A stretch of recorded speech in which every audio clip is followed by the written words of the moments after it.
আদালতে প্রমাণ হয়েছে রোশনাই সুরঙ্গমার মেয়ে এবং গরিমা এবং রোশনাই দুই বোন। একই মায়ের পেটের দুই বোন হলেও তাদের মধ্যে নেই কোনো টান। রোশনাইকে কিছুতেই নিজের বোন হিসেবে মানবে না গরিমা, যদিও তার প্রধান কারণ হলো আরণ্যক।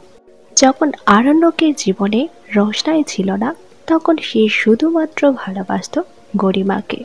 দুজনের সম্পর্কের কোনো টানাপোড়েনও ছিল না। কিন্তু যেদিন থেকে রোশনাই এলো, সেদিন থেকে আরণ্যক দুই নৌকায় পা দেওয়া শুরু করলো। সে গরিমাকে কখনোই জানায়নি সে গরিমাকে ভালোবাসে না। গরিমাকে বিয়ে পর্যন্ত করেছে সে, কিন্তু তার মন রয়ে গিয়েছে রোশনাইয়ের কাছে। কিছুতেই সে রোশনাইকেও ছাড়তে পারছে না। আরণ্যকের এই দুটানা দেখে বেশ অবাক দর্শকেরা। অন্যান্য ধারাবাহিকগুলোতে দেখা যায় নায়ক শুধুমাত্র একজনকেই ভালোবাসে, যদিও তার অতীত থাকতো। কিন্তু আরণ্যক একেবারেই অন্য ধরনের চরিত্র। সে দুজনকেই ভালোবাসে এবং দুজনকেই কাছে রাখতে চায়।